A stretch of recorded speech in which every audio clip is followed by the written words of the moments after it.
Every once in a while, something comes out of left field and simply sweeps you away. The baseball jokes are already starting. In April, we did a video on Rumiko Takahashi's Came the Mirror and Other Tales, a cute little manga featuring some one-shot works from one of my favorite mangaka. However, the one that stuck with me the most was her crossover with one Mitsuru Adachi. When I was a kid, not only was the internet still blossoming into the beautiful Titan autumn that it is today, but I was pretty restricted from it. I was building my music library, and the way I did that was through CD booklets. Generally, in the back of a CD insert, you would find thank yous and shoutouts where one band would talk about other bands they toured with. I'd then go pick up albums from those bands next time McDonald's gave me my $80 weekly pay. Before April, I had never heard of Adachi-san, but knowing that he was respected and good friends with one of my favorite and most respected manga creators was basically quality assurance. There's also a page before this section that shows a bunch of character art from both creators, and out of all of them, two characters caught my eye. These guys right here. They were labeled Cross Game, and I knew I had to figure out what the deal was with the series. It called to me. So I looked it up and was immediately spoiled by an early event in the plot, something I very much wish I would have been able to experience blind. Stay off the wiki. But the reason that I looked it up is because it's a sports manga, and of all the sports, it's baseball. Gentle viewers, I was a pretty typical skateboard-toting punk rocker as a kid in Massachusetts. I don't know what you know about Massachusetts, but let me give you a rundown on a little bit of my culture. Fucking Red Sox kid, okay? Donkeys and Red Sox. Not only that, but they were winning the World Series when I was a kid, and even when they aren't winning, it's Red Sox this, Red Sox that. It's agonizing. My dad even brought me to Fenway to watch the Red Sox absolutely wreck the Angels, and man, it was kind of the worst. Very boring. I appreciate it though. It's a rite of passage. Regardless, if it isn't that, it's the Patriots. Most people don't care about the Celtics, and the only sport I legitimately like is hockey, so I am proud to have the Bruins, old-time hockey, black and gold, let's go. But really, I'm not a sports guy. But if there's one sport that really gave me the ick, it was baseball. I also went to a very cliche white high school, and the jocks were pricks. Our baseball team sucked too, so they had a chip on their shoulder. But the reason that I'm telling you this is because when you're dealing with a sports story, specifically manga, it usually doesn't matter if you like that sport or not. I watched Haikyuu. Who watches men's volleyball in real life, okay? My generalized distaste for baseball detracted nothing from my enjoyment of Cross Game. Just like we do here on Bonsai Pop with anime, Adachi-san used baseball as a medium to tell a story that really has nothing to do with baseball when you break it down. Even after being spoiled, I sat down and read the series and didn't get up until I was done. I then went out and bought it because I had to have it. Cross Game ran from 2005 to 2010 and is one of the most touching emotional experiences that I've had with any comic, let alone manga. I read it while working on our Macross video and decided immediately that I needed to cover it. But that was 6 months ago. And as you'll see, life continued to get in the way. It's been a dark year. It didn't all begin 6 months ago, but it sure continued throughout. However, the manga instantly made me a fan of the self-deprecating, fourth wall-breaking Adachi-san, and I think all of you should experience it. So I have to stop you here. If you haven't read or watched Cross Game yet, there is no way to talk about it without spoiling it. You can likely suck down the first 10 chapters of the manga in 20 minutes. I highly recommend you go do that. Seriously, you will not be able to stop afterwards, and this video will be here when you're done. Adachi-san's way of making everyday life breathe through his pages and ink, his ability to create characters you want to root for, and others that will surprise you by becoming your favorites out of nowhere, his innate understanding of pure unconditional love is truly captivating. And like I briefly mentioned, there is also the anime, which you'll probably be seeing a lot here because editing manga is actual hell. But the anime changes the first section of the manga up in an attempt to immediately capture its audience, and I completely understand that choice, but the manga, especially the first section, is much better paced and the story hits like a brick. So what you're about to see is a video 6 months in the making. Along with the series comes my own personal journey of getting this video to you. So that's it. You've gotten my pitch, my puns, my warnings. What you do from here on out is up to you, but without further ado, this is Cross Game. Let's get into it.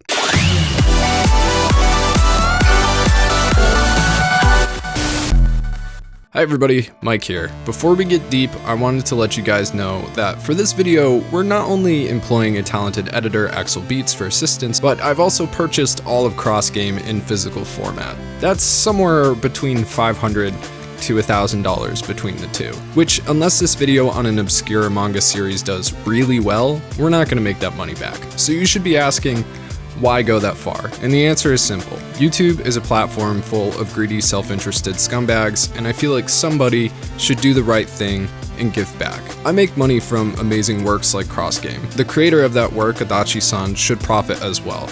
As far as an editor, you guys want more content, and Tyler and I simply can't do it alone. Many people employ editors. The problem is how these editors are treated. I know YouTubers with millions of subscribers who pay editors $50 for a 20-minute video. That's disgusting. Editing is a skill, it's hard work, long hours, and it's absolutely necessary for YouTube content to exist. People with the chops deserve to be paid what they're worth, and we strive for a better space and will always put our money where our mouth is. That means $15 minimum per minute of video time, plus tips for good work.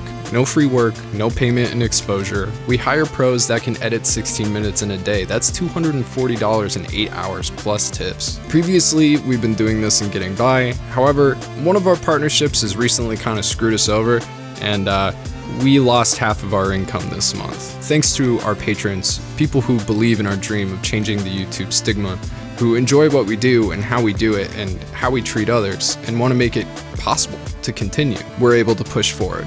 Naturally, this attracts an exceptional crowd of individuals who not only get along together, but who Tyler and I genuinely love spending time with. If that sounds like something you would want to be a part of too, we could certainly use your help now, more than ever. I recommend checking out our Patreon and our multi-tier benefit system we've carefully crafted to show our thanks for the support. Thanks for listening to me, and on with the show. So let me preface this by letting you guys know that baseball is a really big deal in Japan. The Japanese love baseball, but 11-year-old Ko Kitamura doesn't really care about it. He's much more of an entrepreneur who has a love for batting cages. And if I've learned anything from my extensive time with the Yakuza series, the Japanese love the batting cages. Every single one of them. Luckily for Ko, the local batting center is owned by family friends, the Tsukishimas. The Kitamuras and the Tsukishimas are extremely close for a few reasons. Ko's family owns a sporting goods store that helps supply the Tsukishimas' batting center, but also the second daughter of the Tsukishimas, Wakaba, and Ko, were born in the same hospital on the same day. They've been together their entire lives, and Wakaba's love for Ko is right out on the floor. She is an insta best girl. At 11,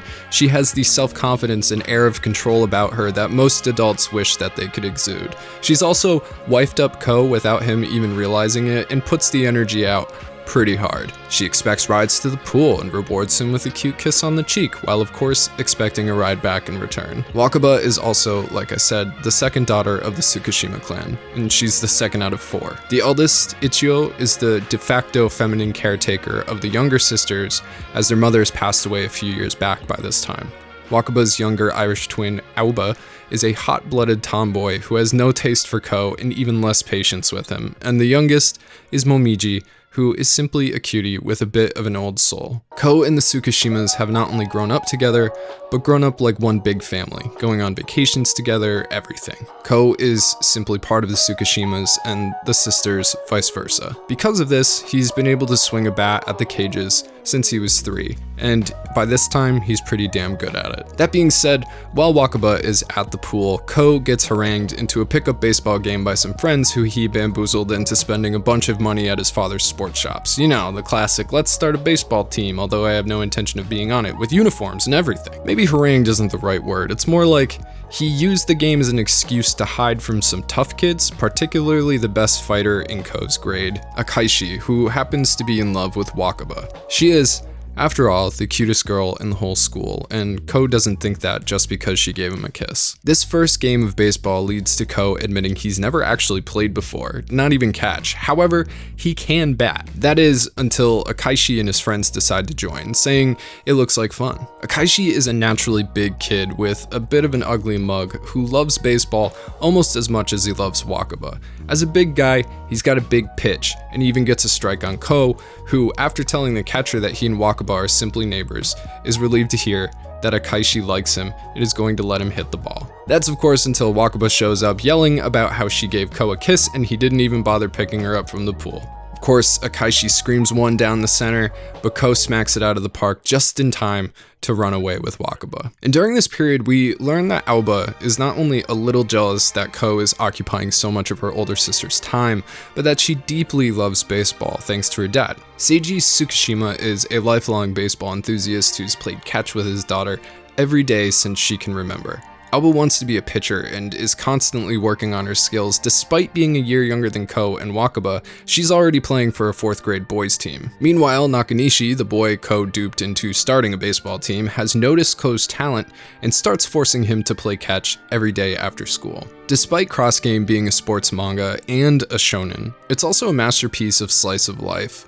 So naturally, days go on, small moments and snapshots, simple conversations like the one Wakaba and Aoba have regarding Ko's inability to get Wakaba a decent gift on her birthday. To remedy the situation, Wakaba has created a list of everything she wants up until her 20th birthday, when she expects an engagement ring. After getting chewed out by Aoba for even consider making Ko her future brother, Aoba says the only kind of guy she likes is a man who can throw a 100-mile-per-hour fastball. It's within these early pages that you get to appreciate Adachi's skill with space and silence. Unlike American comics, manga is traditionally black and white due to cost and time efficiency. And while this allows mangaka the space to get a chapter out a week, it also limits their ability to define a setting or atmosphere conventionally. When the sky is orange and red, you know it's a sunset, but how do you convey that in black and white? A nice sunny day has blue skies for miles, and the rays of light reflect off the green foliage, but again, this is a more difficult thing to convey without color.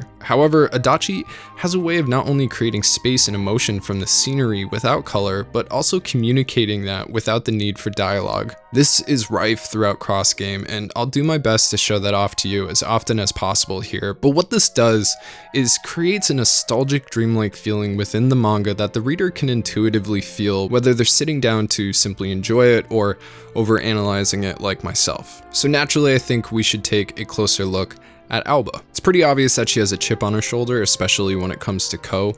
She sees his flaws and doesn't understand why everyone around her loves him so much. She loves and admires her older sister Wakaba, but Wakaba spends all her time with Ko. Even her little sister Momiji waits for Ko to go and play with her on a daily basis. The only reason Ko has any skill at baseball is because her father lets him use their batting cage constantly, and her eldest sister Ichio dotes on him. Meanwhile, Aoba works her butt off to spend time with her dad and Wakaba and constantly trains her arm to be the best pitcher she can be. In her eyes, Ko is just a layabout goof-off who gets everything handed to him. This comes to a head when Ko and Aoba square off in a sandlot baseball game. Since Ko still doesn't know the game very well and happens to have decent ball control, he's been slotted into pitcher, the idea being that if he can just throw it at the catcher's glove, whatever gets hit can be fielded just fine. The other player on the mound, of course, will be Aoba, who has a rocket of an arm, better than any of the boys. Every silly pitch from Ko is like a needle in Aoba's arm, who snidely asks if he has fun throwing like that, which only confuses the lackadaisical Ko. Meanwhile, Wakaba cheers them both on, and Akaishi watches from afar. Aoba strikes out every batter until Ko, who manages to snag a foul off her second pitch. In an act of defiance, she beans him and continues to do so the rest of the game, leading to no runs for 4.5 innings. In the bottom of the 5th, Aoba's team scores a run, and after a surprise bunt, Aoba just barely makes it to first as Ko finally puts some mustard on his arm for the first time, surprising everyone before the game is washed out by the rainy season, leaving Ko with a pulled arm and a loss. And I've played catch a few times, right? Some football at barbecues, and man, when you're not used to really chucking a ball, it can hurt.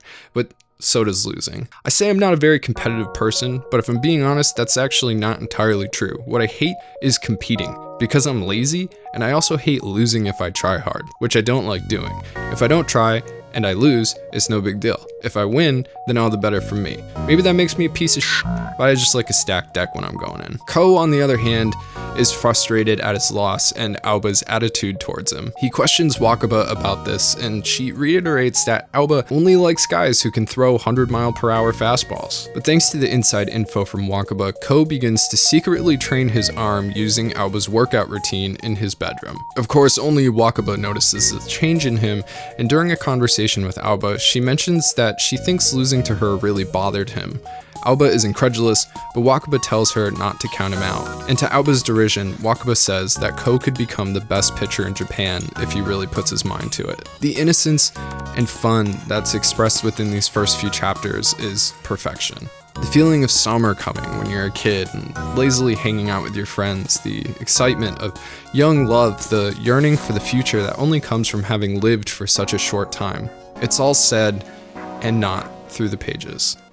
Again, the way emotion is expressed through Adachi's work just feels right. Wakaba going to Ko's to give him her birthday wish list, summer fireworks celebrations, happy drunk dad, kids playing with sparklers, the summer Koshin on TV, a kiss from the cutest girl in your whole grade, and of course, Wakaba's trip to swim camp, and a promise to attend the summer festival together right when she gets home. Except Wakaba doesn't come home. She isn't ever coming home.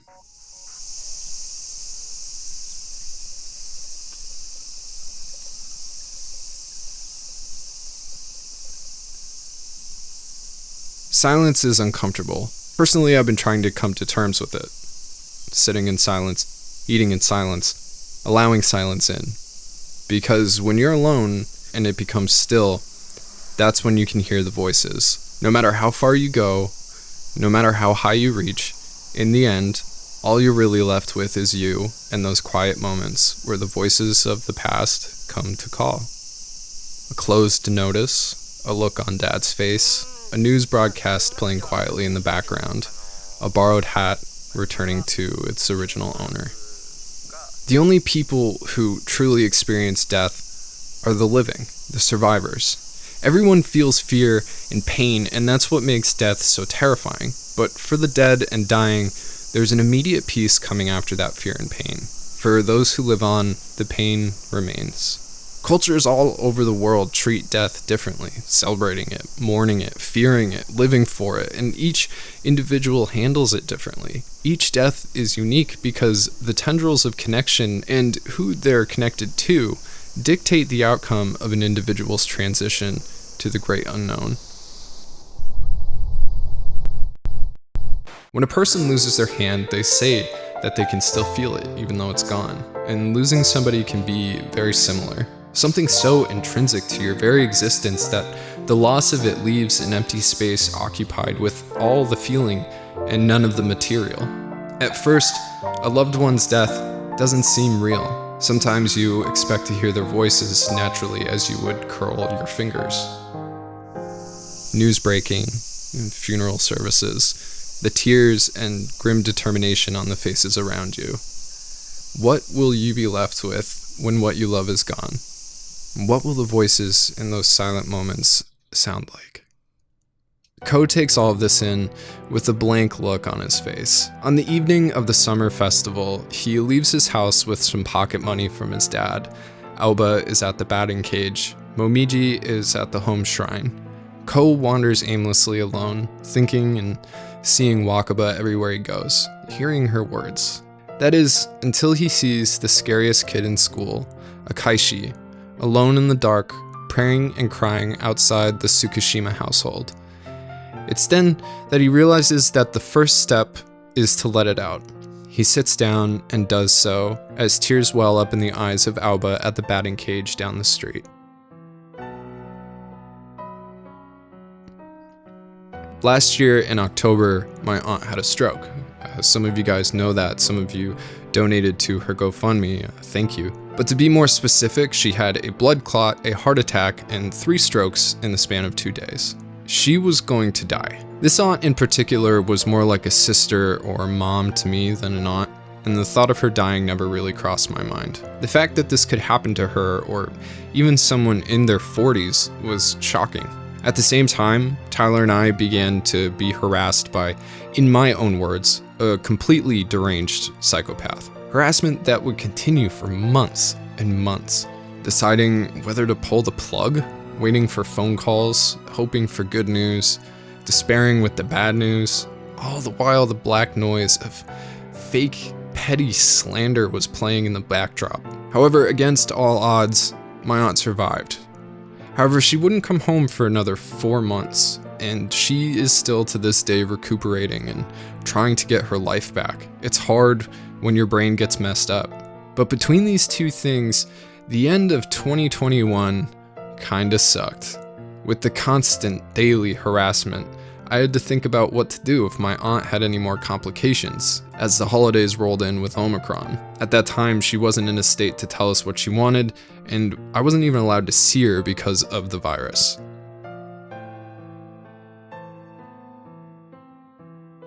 The day Wakaba left for summer camp, she had run into Akaishi.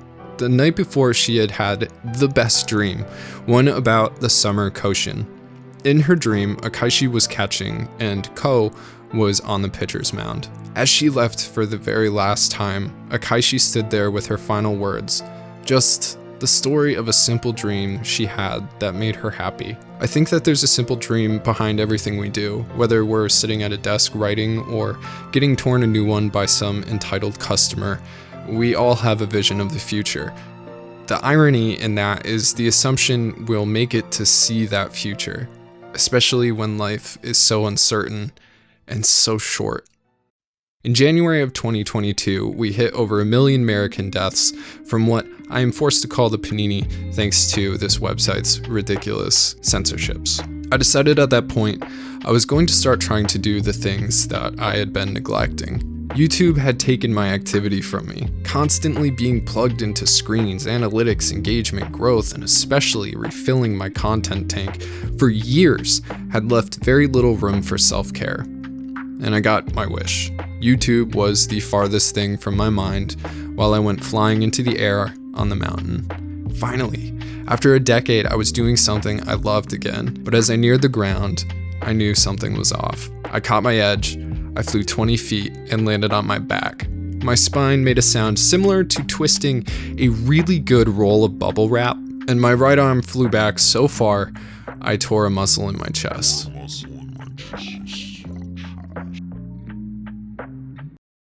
Baseball is a really big deal in Japan, and no tournament outside of the pros is a bigger deal than the Summer Koshin. This was the setting of Wakaba's last dream, a high school baseball tournament founded in 1915 which decides the best of Japan. It's where pros get scouted and honor is won for the high schools of the competing teams. It is the largest scale amateur sporting event in the country. Anyone serious about baseball dreams of the Koshin, and everyone knows you only have 3 years to get there. Some fun facts for you: Japanese high school is only 3 years. Also, the Japanese school year starts in April. Summer vacation is generally July 20th to August 31st, but because it's in the middle of the school year, there's a lot of homework and kids will still go to the school to do their club activities. There's another very short break in December and another very short break in March at the end of the school year. Japanese kids really don't get a lot of time off. I'm introducing you to this because it's not only important to know for anime and manga fans, but also because after Ko finally breaks down, we get a pretty large time skip. I think the majority of people go with the phrase time marches forward, but personally, I like the now is always changing.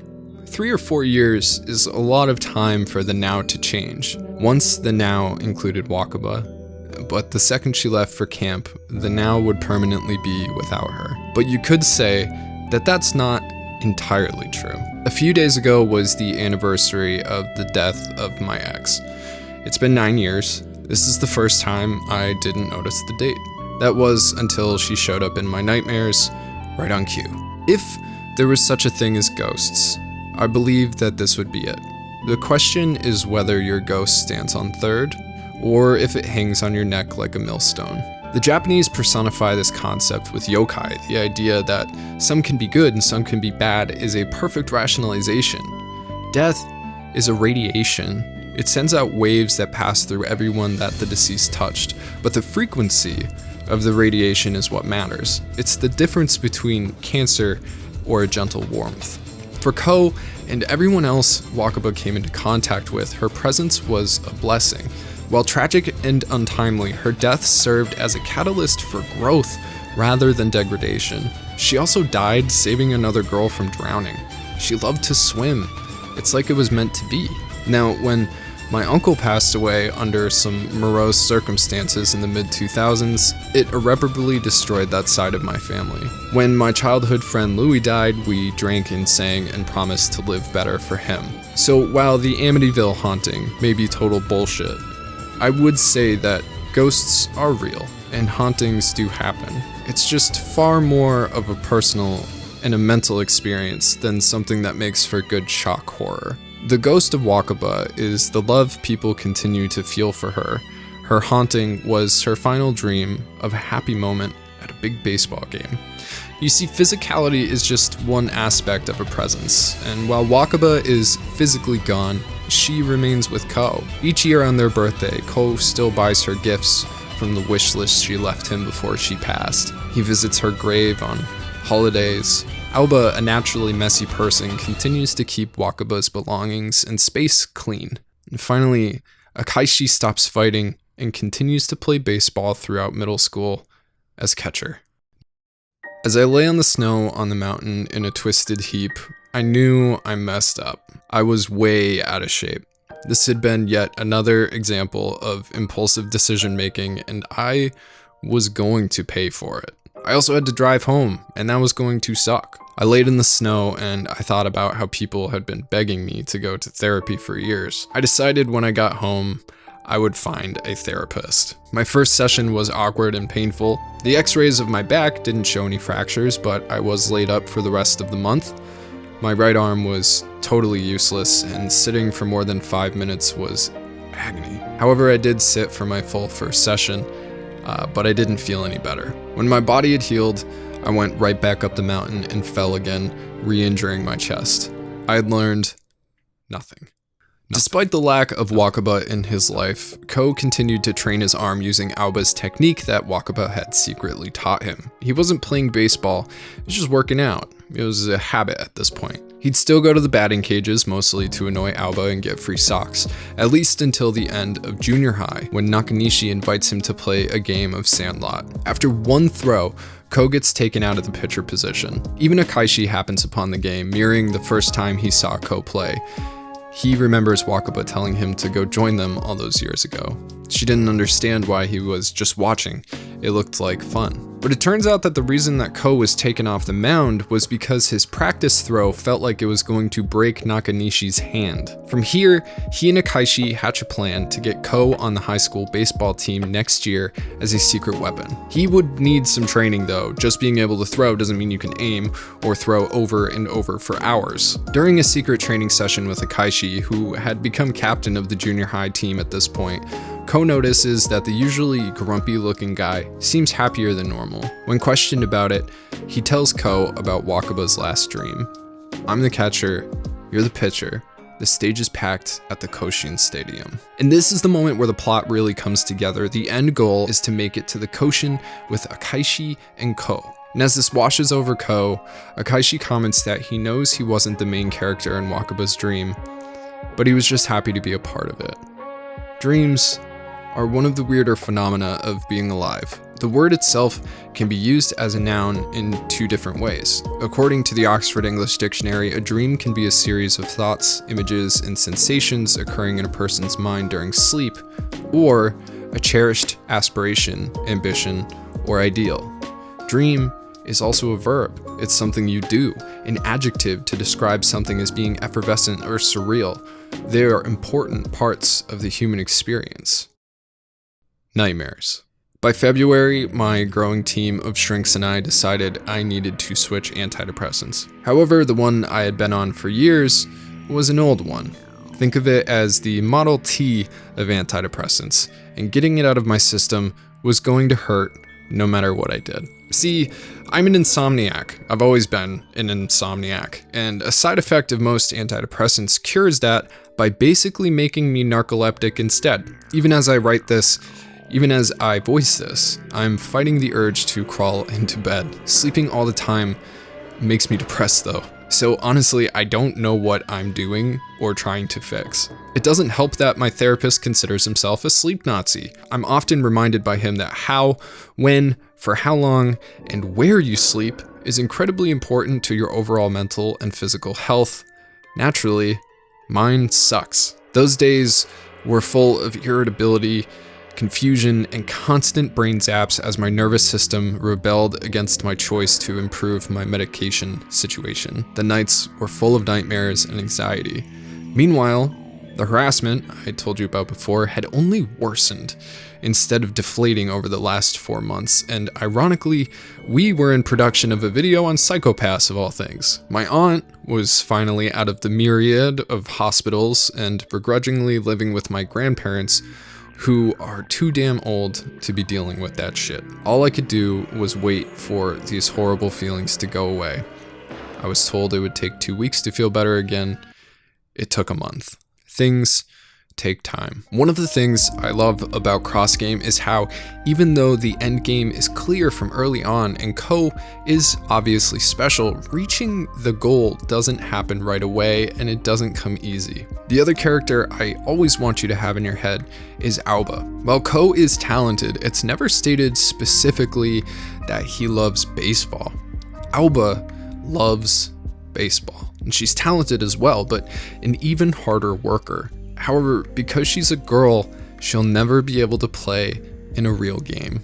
While Cross Game is a very shonen manga, I feel that it goes out of its way to show Aoba's very real struggles with what it means to be a girl in the world of sports, and specifically in Japan. Her initial assertion that Ko gets everything handed to him isn't entirely false. As a boy, he can just do the things Aoba dreams of without really having to fight for it, or at least not get any side eyes from traditionalists. Talent-wise, she is a better pitcher than Ko. She doesn't have the same power, but her form and ability far outmatches his. She can be on the team, on the high school team, but she can't play no matter how good she is, no matter how much she loves the game. Ko seems more motivated to simply make Wakaba's dream come true. He works for that, while Aoba works for the love of the game. Something that will outlast a simple tournament and likely end in disappointment and frustration. You see, in reality, there was a women's professional league in Japan. However, in 2019, over half the players were let go due to lack of funding and public interest. And last year, in 2021, the league was shut down permanently. There is currently nowhere for women in Japan who love baseball to truly make a living off of their skill. But let's not get ahead of ourselves though, right? Aoba is still in her last year of junior high. Ko, however, is not going to the Koshin in his freshman year. A brick wall in the form of a new coach hired by the corrupt interim principal of the local high school is going to wreck those aspirations. Guys, I don't know if I've told you this yet, but baseball is a big deal in Japan. If your high school has a star baseball team, then you are going to get funding out the wazoo. In an attempt to get just that, the interim principal scouted a winner. This man then scouted his winners from all over Japan. These new students would be transferred and be the official high school baseball team, while the local kids, including the varsity members, would be more or less benched. Sucks to suck, but this is Japan. There's a pecking order, and if you don't qualify, you're simply out. Disappointment. As March rolled in, I was feeling better. I had been loving my time with Macross and getting excited about making a video for it. At the same time, Viz had contacted us about promoting a Rumiko Takahashi book they had just released. The Patreon was doing well. We had begun finding editors to increase our output and had the funding to hire them. At the same time, war hit Eastern Europe. I found the themes of Macross perfect for bringing it up, but mentioning it, or the short, insane, megalomaniacal antagonist of said war, was a YouTube no-no we didn't know about. The video failed. In turn, the following Rumiko video failed. But within the failure, I found Cross Game. The story touched me, and I immediately decided I was going to do a video on it. I began working on it right away, and I decided that it was going to be my best video of the year, no matter what. I wanted to do it justice, even if I knew it likely wouldn't perform well. I had fallen in love with Ko, Aoba, and especially the saint that is Akaishi. I wanted to share that with people. I even made a big post about it and got people all hyped. But that was when my mouth started to hurt real bad. What a pain. The new coach is a dick, and so were his new players. Even worse, there's a new batter on the varsity team who outmatched Ko by a mile. Azuma. Azuma is far and away the star of the new varsity team. He's shrewd, talented, and cold. He views people through a personal lens of worthiness. This is encapsulated by his inability to even remember the names of people that don't leave an impression on him. And it's hard to leave an impression on Azuma. He's the perfect example of someone who only seeks value. Everything else is just trash. Everyone else is sheeple. He's got one goal: make it to the pros, and he's gonna do it no matter what. However, a dedicated Akaishi wouldn't be stopped that easily. Like I mentioned, the local kids had been delegated to the portable team and forced to practice in a beat-up old field dubbed the Farm with the old coach. Old both in status and form. Despite that, none of the players, aside from the third-year ex-varsity members, seemed to be too down about it. Instead of wallowing, they practiced hard. Their coach was tenured and well-connected, so the team was able to scrimmage against other teams and clean up their game. All the while, Ko continues to get better and better in secret, until the coach mentions during a little practice that the sound of Ko's pitch was different than when he and Akaishi practiced in secret. He follows it up by mentioning that he doesn't dream much anymore, but he would like to see one good pitch. Ko gives it his all for his coach in one throw, right as the main team star batter Azuma happens by. After the ball hits the glove, the coach walks away saying that he thinks he'll finally have a good dream that night. Nightmares again. I had a hole in my tooth. Dentists had filled the cavity a year ago, but the filling fell out the same day. They refused to refill it because they said my insurance didn't cover a refill, so I'd have to pay out of pocket.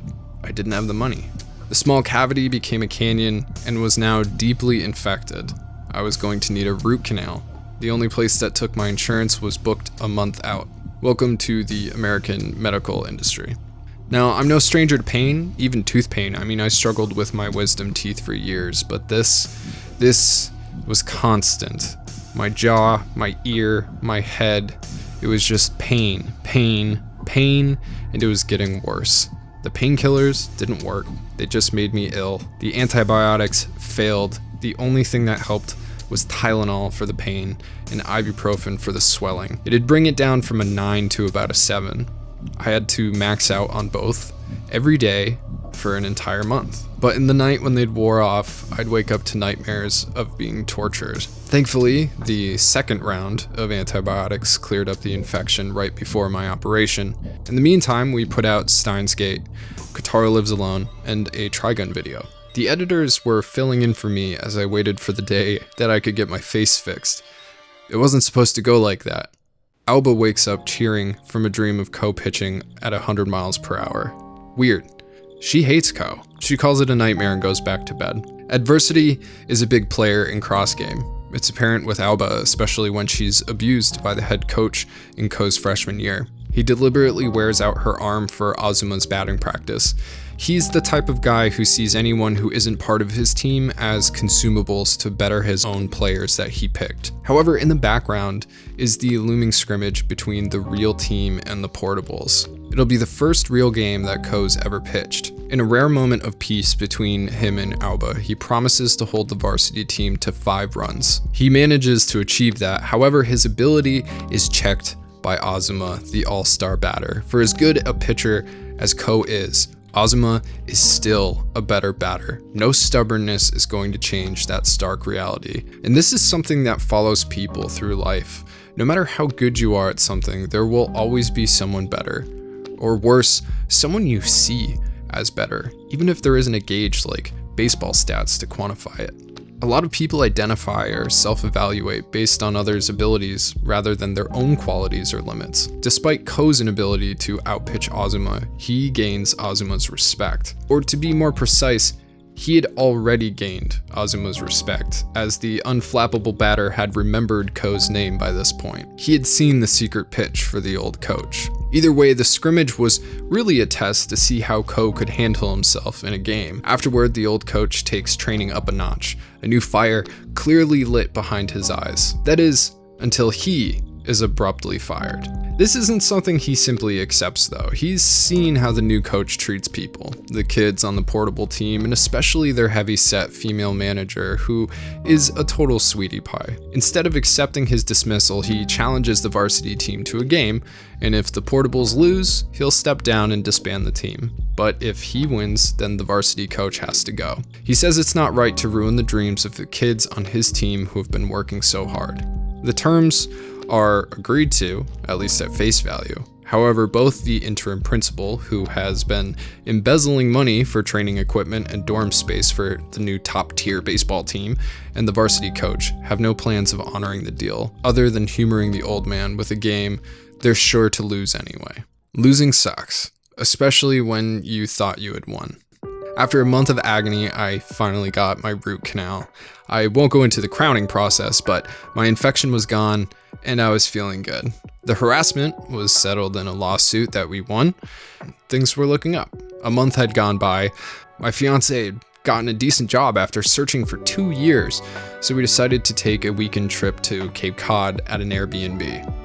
The place turned out to be an absolute shithole, but we were gonna make the most out of it. On our last night, I got some nice beer and some classic New England fish and chips. Kotaro Lives Alone was doing really well, Castlevania was well received, and I had brought Cross Game with me to reread now that I was ready to get back to it. I had 2 drinks and ate my dinner, but I woke up at 4 a.m. feeling very sick. By 10, when we had to leave, I was violently ill and continued to be for the entire 3-hour trip home and the rest of the day. It didn't make any sense. I thought maybe it was food poisoning. I went to the doctor the next day, and it turned out that while my tooth was infected, I developed a stomach ulcer from all the medication I had to take. This would mean my foreseeable diet would be lightly salted chicken and salad. No spices, no caffeine, no salt, no liquid calories, and especially no booze. When would it get better? Who knows? I'm still on that diet. I would also have to start exercising regularly. Meanwhile, we put out Chainsaw Man, age-gated and demonetized 2 weeks later. Then we put out a video on Mind Game, which was copyright struck the next day. Sometimes you just can't win. But sometimes you can. The game between Varsity and the Portables is a complete upset. Even Alba is allowed to play because it isn't technically an official game. Naturally, she scores a run. When Ko tells her he would have sent her home, she says he constantly betrays her, which is kind of weird. He says it's because she's never relied on him. He scores a base hit, and she mutters to herself that there he goes again, betraying her. On first read, it's obscure, but basically she's frustrated because she wants to hate him. The resentment she has for him over taking up so much of Wakaba's limited time is starting to wear off, and she's beginning to understand why Wakaba believed in Ko so much. It's causing a mental dissonance. Hating Ko had kind of become a staple of her personality. It's not stated, but deep down, I believe that some part of Alba felt like not hating Ko would be a betrayal to her deceased sister. But despite all odds, the Portables win in a low-scoring shutout, which would have meant nothing if not for the chairman of the school board attending the game. A character who had popped up throughout the manga, first as one of Akaishi's dad's alcoholic friends, and then as the Portable team's portly manager's grandfather. He's even there when she suffers abuse from the new coach, which definitely pissed him off. He pops his head into the varsity bench near the end of the game, low-key dropping that he has found some serious blackmail on the interim principal regarding some expenditures, and that information might just go away if he honors his deal with the old coach. By summer, my deep desire for Philly cheesesteaks had gone away. I was cooking and prepping salads for myself regularly and exercising. I chose rollerblading, mostly because it's fun. I lost the 25 pounds I'd put on since starting YouTube, and the exercise was helping improve my sleep. I hadn't felt that good since I was a kid. There's something inherently pure about Cross Game. The content is relatable on an emotional level, even if it comes from, in my case, a country 7,000 miles away with a culture that evolved separately from my own for thousands of years. Kids are kids no matter where they are. There's always going to be that human element that connects us. The struggles, the confusion, and of course, the simple times where things are just kind of chill. I've read this manga now about 5 times. Part of that is due to working on this script for so many months and needing to make sure I have my shit straight. But the other part is that it's a comfortable read. Though it has some sad overtones, in the end, Cross Game is a celebration of youth that's full of levity. And like its 4-leaf clover logo, the story can be broken down into 4 simple parts. The introduction, the battle against the head coach that we just went over, of course the end, and where we are now, the transitionary period. Removing the corrupt coach takes up Ko's entire first year of high school, leaving him in Akaishi 2 years to get to the Koshin. It also brings Aoba into high school and officially onto the high school baseball team, though again, she can't play in official games. But this means that one way or another, she's going to be spending a lot more time with Ko, whether she likes it or not. This section of the story begins to focus more on character development and brings some weird changes. First, all the previous varsity players are gone save one, Azuma, who also happens to not have a dorm anymore and has taken up residence in Ko's house of all places. Second is the introduction of Aoba's creepy cousin. And if you're in deep enough to have experienced Cross Game already, it's probably redundant for me to explain that in Japan it's legally chill to bang your cousin, but I'll say it anyway. But Mizuki Asumi sucks. He's thrown in to be a catalyst for romantic developments to really start, but he is a super hateable character. He spent most of his life out climbing mountains with his dad, but has returned to Japan to stay with his uncle and cousins in order to attend high school. He's also super into Aoba, which from a Western perspective is creepy enough, but he's also creepy about it. So much so that the tomboyish and generally sexually oblivious Aoba starts to make sure that she is always fully dressed at home. Aoba is pretty straight about either not being interested in romance or being totally oblivious to it. And whether that's entirely true is up to interpretation. She watched her older sister fawn over Ko her whole life, so it could be said that she just rejects the idea based on her experiences. She may also simply be focused entirely on baseball, not that it's helping her avoid attention. Being in great shape doesn't exactly turn people away. She finds herself very popular and sought after, regularly at home and at school. Like I mentioned before, Dachi-san likes to use space to tell his stories. Often important information or emotional cues are hidden in panels containing no dialogue. How Ko handles this new attention that Aoba is attracting is generally shown rather than stated. It's important to remember that he and Aoba are cut from the same cloth. It's even joked about by the adults in their lives, how opposites attract and people who are too alike repel each other. But for the most part, Ko seems as nonchalant as ever about Aoba. When Akaishi deliberately spreads a rumor that the two are in a relationship to drive away distractions from their baseball training, Ko doesn't really seem to care. However, when the rumor breaks, just like Aoba, Ko all of a sudden is accosted by attention from girls all over his school, and like Aoba, he seems to reject that for whatever reason. During this section, which focuses heavily on the slice of life aspect of Cross Game, if you pay close attention, there is a subtle sense of determinism between Ko and Aoba. Lines begin to connect, interactions from the past begin to take on different meanings. While the general interactions between Ko and Aoba don't really change too much other than softening slightly here and there, the understanding of the threads of fate that bind them together is woven for the reader. It's revealed that Aoba was included in Wakaba's dream about the Koshin. She was on the field along with Ko and Akaishi.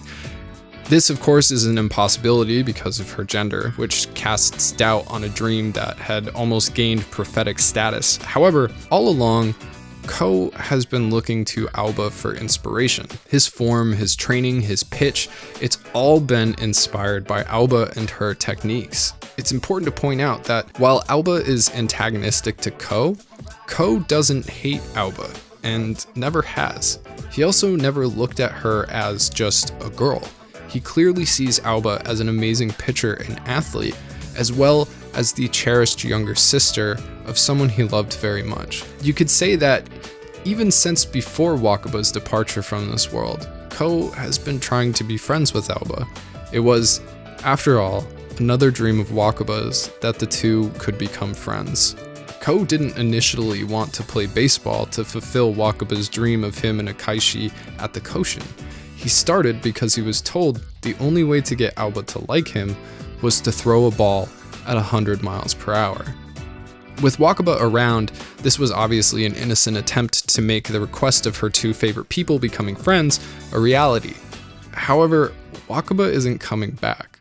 The only constant is change, and the initial motivations of a goal will cement themselves in the past, but shift as the present calls. And then some really weird shit happens in the story. As I lay on the red-hot pavement, my vision momentarily came back into focus, showing a perfect mid-July, clear blue sky. I couldn't breathe. Try as I might, my lungs were closed and they were not letting oxygen in. I managed to flop onto the street on all fours as I desperately gasped for air. Looking down, I noticed blood all over the sidewalk. That was mine. Shit, I like that blood. Finally, the gates opened and precious oxygen rattled into my system. I decided it was a good time to see if my back was broken. Onlookers probably thought I'd cracked my skull and was impulsively doing yoga or trying to twerk, but my back seemed to work. Thank fuck. I had fallen directly on my spine, slipped off the back of my rollerblades like I was on ice, and if that wasn't bad enough, I was going fast. The backpack had saved my upper back, but my lower back and left arm were shredded across the cheese grater-like pavement. I'm too old to be falling like this, I thought as my vision faded in and out. I had been doing so well. How bad was this going to mess me up, and for how long? The most I could do was scooch my ass across the grass like a dog with worms to rest under a nearby tree while the onlookers embarrassingly asked me if I needed to go to the hospital. Writing about this is making my back hurt. The weird stuff. Akane is the strangest addition to Cross Game. After Ko's old neighbors move out, a family moves in to start a soba restaurant. Their daughter Akane looks exactly like a grown-up Wakuba. If that wasn't enough, when Ko runs into her, she's carrying a bag of loquats that says Wakuba right across the front. This is obviously confusing for Ko, and it's made even worse by the upcoming summer festival and the anniversary of Wakuba's death. After Ko visits her grave, he makes his way alone to the festival like he did after Wakuba passed. As he travels alone down the street, backed by the setting sun, is Akane in a yukata, seemingly waiting for Ko. It turns out that she's actually lost, but the symbolism is not. After showing her the way and melting Akaishi's brain by accident, Ko runs into the youngest and the eldest Tsukishima sisters. Momiji shows off Wakuba's old yukata she's wearing. She looks Ko in the eye and says, "Don't fall in love with me just because I look like her." It's so brilliantly done. A nut punch like that comes around so infrequently. But by nature, humans are visual creatures. Our first sense we rely on is sight, which often and ironically clouds reality. There is a reason that the idiom "seeing is believing" has pervaded the collective consciousness for so long. However, as technology continually changes the way our world works, said idiom has been proven factually inadequate. Sight is in fact deceptive. You can make a copy of, say, your childhood room, but it'll never feel the same. Just because someone looks exactly like another person, they can never replace that person. Even the most bland human is entirely unique at the core of their being. We're not just made of skin and bones, DNA and molecules, we're also a culmination of trillions of minute experiences that simply can't be replicated. To rely solely on sight is to blind yourself. There's a reason that we feel and think. Intuition can often be sharper than vision. Speaking of vision, Azuma, it turns out, isn't really that big of a dick. He's ambitious, he's certainly aloof, but what initially comes off as disregard for anyone who shows a lack of skill turns out to be a mechanism for an incredibly insightful character. Azuma simply doesn't have the headspace for everyone. However, those whom he watches are privy to his insight, which far surpasses almost any other character in the series. It often seems that Azuma knows what's going to happen before it does, or how characters feel before they know themselves. He's empathetic and ruthless at the same time. When creepy cousin shows up, he knows it's bothering Ko, and without directly prying, he's completely aware of the loop Akane has put Ko in emotionally, simply by existing. Originally, I was put off by the introduction of Akane. It seemed contrived, and to a degree, it still does. However, she has a real and important role to play, other than making everyone who sees her drop whatever they're carrying. Her first contribution is putting Aoba in the Koshin. Each year, a student's art stands as the logo of the tournament. Akane, being an artist, entered the contest and won. The picture she drew will be projected all across Koshin Stadium that year. Aoba shows this to Ko and insinuates that he's the model in the picture. However, upon closer inspection, Ko realizes that it's actually Aoba. By this point, he'd modified Aoba's form to fit his personal style. It was unique now. But he had material from when he was originally learning from her left over, which he had given to Akane for references. This included a frame by frame of Aoba pitching, and while the pitcher in the rendition looks like a boy, it's definitely Aoba, who will now be front and center during the Koshin, just like in Wakaba's dream. This is about the time when Azuma states that he's interested in Aoba romantically, specifically because she's hard to figure out, to which Ko says she's the easiest to figure out. She wears her heart on her sleeve. However, Azuma responds that Ko forgot the most important thing, is that Aoba's not true to her feelings. I was in New Hampshire. It was August. My left arm was still one big throbbing scab, but I had decided to visit my very elderly grandparents despite my new injuries. I had lucked out again. No slip discs, my backpack had saved my spine from snapping. As I made my way through the living room, I looked at the photos of relatives, young and old, now long gone, either in death or simply disappeared from my life. The older, faded paper prints of crappy digital photos mocked the silence in the house. They depicted myself, my aunts, uncles, and cousins during happy holidays or summer get-togethers. That was all gone now. I was older now than my elders were in the photos. Between tragic deaths and personality flaws, my trips to the old lake house would be solitary ones until there was simply no one left to take care of the place.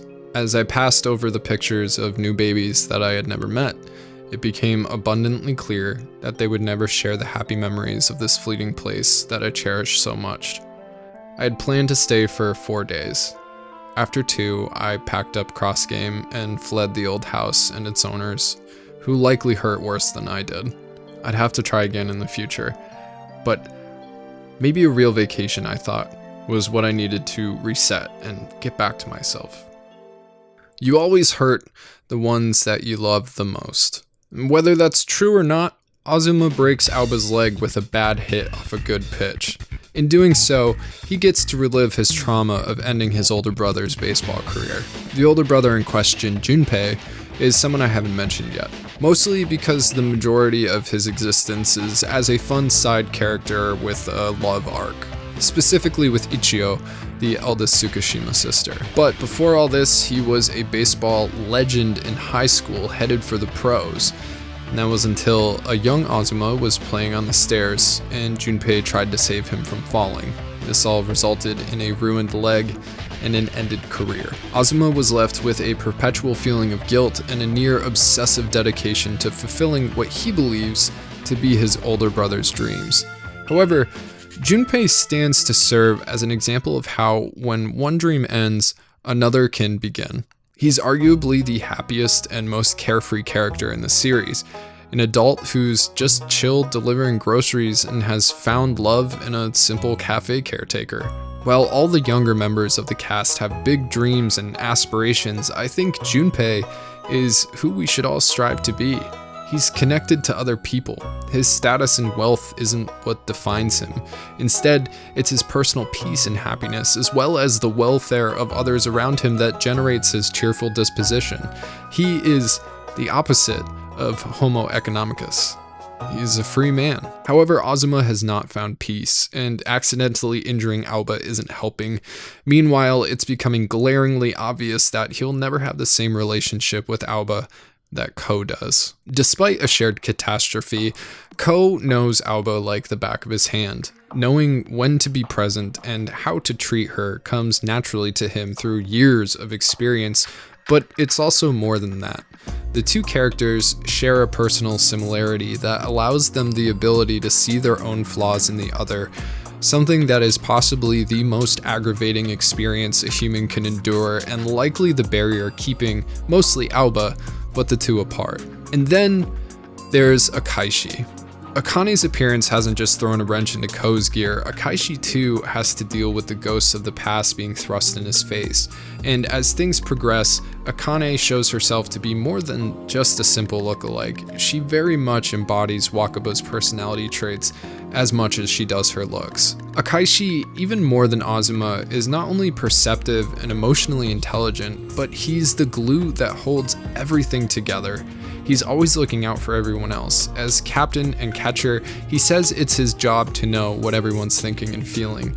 I think his actions show more of a desire to make others happy. He's constantly working, whether it was training Ko or scouting out other teams, taking notes, coming up with strategies. His style isn't confined to just baseball either. Most guys in his position, I would argue, would hate Ko. Akaishi was designed to be unattractive, or at least conventionally so.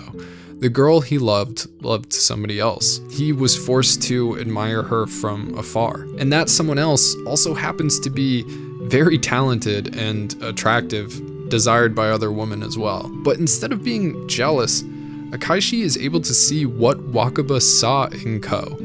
He's able to humbly sit in the back seat and be happy just making Wakaba's final dream come true, regardless of his personal desires, and regardless of whether or not he was the main character. While Aoba is in the hospital healing her leg, Akaishi presents Akane with 2 tickets to a kabuki play, and tells her it's just not his thing.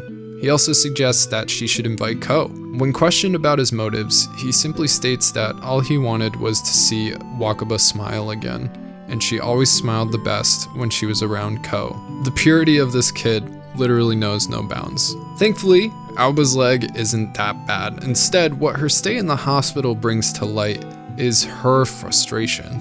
Her injury has no effect on the baseball team. While individual players are concerned for her, or Azuma in particular is racked with guilt for instance, her absence doesn't make a difference because she couldn't play anyway. That, more than not being able to play, hurts her the worst. If you pay attention, when she's finally back in shape, Ko, who was the one who made that previous observation, goes out of his way to include Aoba more in his training. The biggest difference between the two is strength. Whether it's a male-female thing or Ko is just naturally built with a body that can huck a ball real hard, Aoba just can't match his speed. However, in every other aspect, she is better than him. Her technique and control is unequaled, and Ko knows this. It's not hard to read into the fact that he respects that. He always has. He's been copying her since they were kids. While the world looks down on Aoba as a female sports player, the best pitcher in the league looks up to her as a master of the craft. She soon becomes his de facto coach, and by that I mean Ko asks her to show him techniques and she grudgingly obliges while being astounded at how fast he picks them up. Astounded and annoyed, of course. However, that annoyance is beginning to lose its edge, and a glimmer of mutual respect shines from behind the dark clouds. At one point, Ko tells her to think of teaching him as using his body instead, playing vicariously through him. In reality, it's been this way all along, but it goes a step farther towards showing the respect that Ko has for her playing and his understanding that without her, none of this would have been possible. At the same time, romance is in the air. Akane and Ko are spending increasingly more time together, while Azuma is trying to figure out what to do about Aoba, who does, for the record, like him, and Junpei has finally proposed to Ichio, but she only accepts on the condition that Ko and Aoba's team make it to the summer Koshin. All of a sudden, Junpei becomes the batting coach of the team. Despite the time Ko and Akane are spending together, during a rare moment of peace, Aoba surreptitiously asks Ko about his feelings for Akane. He simply replies that she looks so much like Wakaba, and as he's falling asleep, he says, "Too much like Wakaba." I never thought I'd drown in a bathtub. Maybe a vacation wasn't what I really needed. As I faded out of consciousness, a piece of mahi tuna floated by. Weird. I ate that for breakfast. Guess my stomach isn't as healed as I thought it was. I woke up in bed disoriented. Where did I go wrong? Was it the tequila and the pineapple? Must have been that. Probably didn't mix well with my medication and the rest of the drinks I threw back all day on the beach. That's when it dawned on me the state my cousins found me in. Half drowned in a cocktail of barf and bathwater. I'd never taken a vacation before, at least not one where I wasn't like staying in my car. I really had gone in on this one. Invited my cousins to hang out with me in Asbury Park, New Jersey, which is one of my favorite places. There were complications. I was directly exposed to the virus I had been avoiding for 2.5 years, a virus that could easily kill my fiance who has immunodeficiencies. She wasn't on the trip. The circumstances of how I was exposed were enough to drive anyone to drink. Just trust me on that one. But I just happened to be suffering from an ulcer and on medication that recommends watching your booze, right? Or maybe I was escaping a failed attempt at escaping the real issue that lives solely in my own head. The 4-hour drive home in the morning was filled with feelings of failure, fear, and regret. Not to mention constant nausea. Good way to start September. Volumes 14 through 17 of Cross Game focus heavily on Ko's senior year of high school. For those paying attention, this is the make it or break it year, summer Koshin or bust. That means everything up until now was just practice. It was time to unleash Ko's full ability on the league, backed up by Azuma and directed by Akaishi. They're also the last 4 volumes and wrap up the story in one of the best tournament arcs in sports manga history. I, however, am not going to go over a series of baseball games and bore the shit out of you. To me, Cross Game is a story about the characters. Characters I love and have gotten to know while bouncing from crisis to crisis this past year. It's probably why, in particular, I've connected with Aoba out of everyone. A younger version of me would have looked at Ko and been like, yeah, that's me, the star, the goof. I'm the guy, man. I've never been sweet enough to be Akaishi or strong and silent like Azuma, but here I am, 31, connecting to a fictional girl in high school. What am I good for without baseball? Aoba asks this during a practice. It's not the first time she's questioned her self-worth. She has an inability to see what others see in her. Of course, Azuma tells her that not many women in Japan can play baseball as well as her, and that she's attractive, but that isn't going to fix what is broken inside of her. Also, just telling someone they're good looking when they're having an identity crisis doesn't help. Instead of feeling better, she begins to truly wonder what her self-worth is. She calls into question what she's doing or where she's going. It's imposter syndrome. Aoba knows that she's well-liked, even admired, but doesn't feel like she's done anything to deserve it.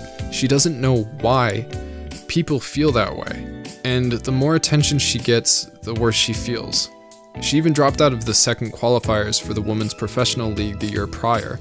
Aoba even goes so far as to ask Ko what her good qualities are. After he rattles off baseball crap, she specifies that she means more personally. He says it's hard to see what's right in front of you, to which she replies, but you can see all my flaws, to which he replies, I guess that's just how it goes.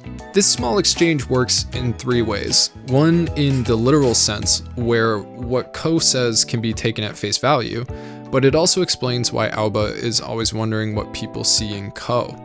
However, most importantly, it explains why Aoba is feeling the way she is about herself. Nobody is closer to Aoba than Aoba, and it's hard to see things when you're too close up. The main issue, though, is that Ko is a liar. He's always pretended like baseball didn't mean much to him, but he practices harder than anyone, except Aoba. He constantly teases her and pokes fun, but again, in those quiet moments, he laments the distance between them. He said nothing to Azuma when he confessed his feelings for Aoba. When Akane, who has a weak constitution, is admitted to the hospital, he says he's not worried. Even when it's revealed she needs surgery, he continues to pretend like everything's gonna be fine. He acts like he never wanted Aoba to go to Wakaba's grave with him because she'd be a third wheel, but it's because he doesn't want her to see him crying. Again, this is all shown, not told, but the unflappable Ko simply keeps everything inside of himself. Whether it's a defense mechanism or self-abuse in the name of making others feel better, that is his natural reaction. Akane's surgery is set for the day of the finals leading to the Koshin. Now, for the better part of this month, I have dragged myself out of bed every day and added to this script. Bit by bit, I pieced it together, not knowing if it was good. I'm voicing it now, I still can't tell. I can't tell anymore if something is good when I'm writing. I'm tired. I'm tired all the time. I just want to be in bed and waste my life away sleeping. Talking to people is exhausting. Leaving the house is like pulling my own teeth. The hardest part is that I should be happy. Since Bonsai Pop started, I got everything I could have asked for. I crawled my way up from being homeless to being a ghostwriter and editor to a full-on host. The face. I get the credit I deserve for my work. People seem to like my work. I'm getting married to someone I've been with for almost a decade. I've been able to explore stories and culture for a living and make a name for myself. I've been able to do business within the industry, continue to improve my skills and get paid doing it. I've made people happy. I've achieved a dream. So why do I feel this way? Why has it just been getting worse? Slowly, quietly, over the years, I've been decomposing. Who am I anymore? What am I without YouTube? Now, don't get me wrong, I'm still in love with the medium we work in. I'm still in love with my partner. I love what I do. But do I love myself enough to feel deserving of what I have? Or deserving of what people have to say? I don't, and I'm not happy. I'm fucking miserable. And I just don't know why. As host and narrator of these videos, it's my job to make you happy. It's my job to put on a face and jam out a fun video to allow you to just escape for a bit. I'm not in the restaurant business, I'm in the emotional real estate business. But I guess in the end, I'm just not a good enough liar. Do you like Akane? More than me? Sure. This ambiguous interaction between Ko and Aoba hangs over the finals like a loaded gun. Akane's surgery is a success, so all that's left is to make it through the game against arguably the best team in the league. This section of the manga will have you on the edge of your seat, but also confused as the pages dwindle down. Despite that, the battle on the field is intense. Ko is a special type of pitcher. As he gets tired, he lets go of tech and focuses on pure power. So while the rest of the players are winding down, he's winding up. The low-scoring game goes into extra innings, and Ko's pitches enter the high 90s, 97 miles per hour, 98 miles per hour. The pinch hitter on the other team has reached equal status with Azuma. He's good, but with Ko's last pitch, the fastest one yet, he gets walked, and their hopes of winning are over. As Ko raises his arms in victory, we get the end of that ambiguous conversation. I'm going to the summer Koshin, I'm going to throw a 100-mile-per-hour ball, and I love Aoba Tsukishima more than anything. For once, Ko told the truth. Now, we don't get to see what happens at the Koshin. After the finals, Akaishi, Nakanishi, and Azuma go to visit Akane. The latter two give the flowers they bought to Akaishi before they enter the room, and when Akaishi looks back, they're gone, and he's alone with the flowers for Akane. The two boys then have a small discussion about how they have to stop letting their friends take all the good girls. The manga ends with Ko and Aoba holding hands on the platform, waiting for the train to take them to the Koshin. It's not often I've found that writers have the ability to end their stories well, whether it's loose strings, quick cliche wrap-ups, or ham-fisted final battles. A lot of narratives leave the reader with a sense of annoyance in the end. The way a book ends is vital to the overall experience, and I think Cross Game nailed it. It doesn't really matter what happens at the Koshin, because the Koshin never really mattered in the first place. It doesn't matter that we weren't given definitive proof that Ko threw 100 miles per hour, because that never mattered either. What truly mattered was the love and respect that the characters in the story had for Wakaba. Despite her death, her hand reached through the void and guided everyone to this conclusion. While Ko and Wakaba were meant to be together, you can't say that they weren't. They were until the end. But Wakaba loved Ko, and she loved Aoba.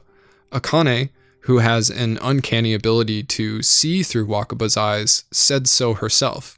Even Creepy Cousin realized, after creepily reading Aoba's diaries, the truth.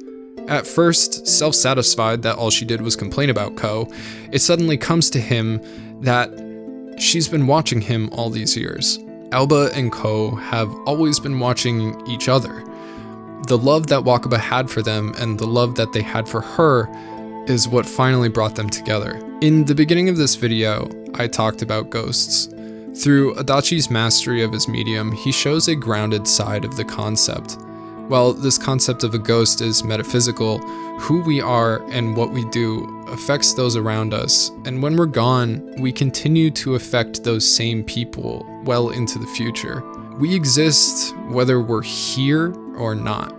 The things we do and say get passed down through generations until our effect is spread into the wide landscape of history. Through long periods of time, our essence may become diluted, but to those who we were close to, it may feel like we're right there. I am not in any way a religious man, but I would go so far to say that heaven and hell is what you leave in your wake upon your passing. It's a blessing or a curse your choices and actions leave to the ones who remain.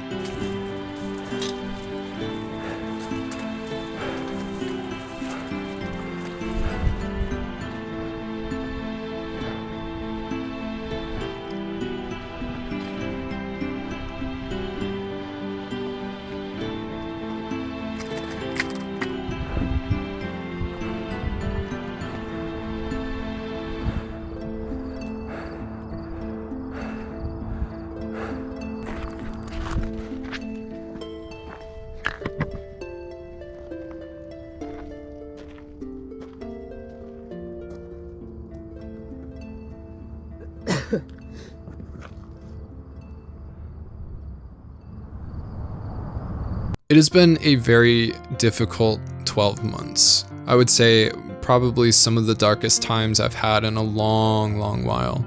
The purpose of me oversharing in this video wasn't to scare anyone or make anybody worried about me. The things I'm dealing with are things that I've dealt with my entire life, minus the injuries. That's new. The reality is that I'm just a person.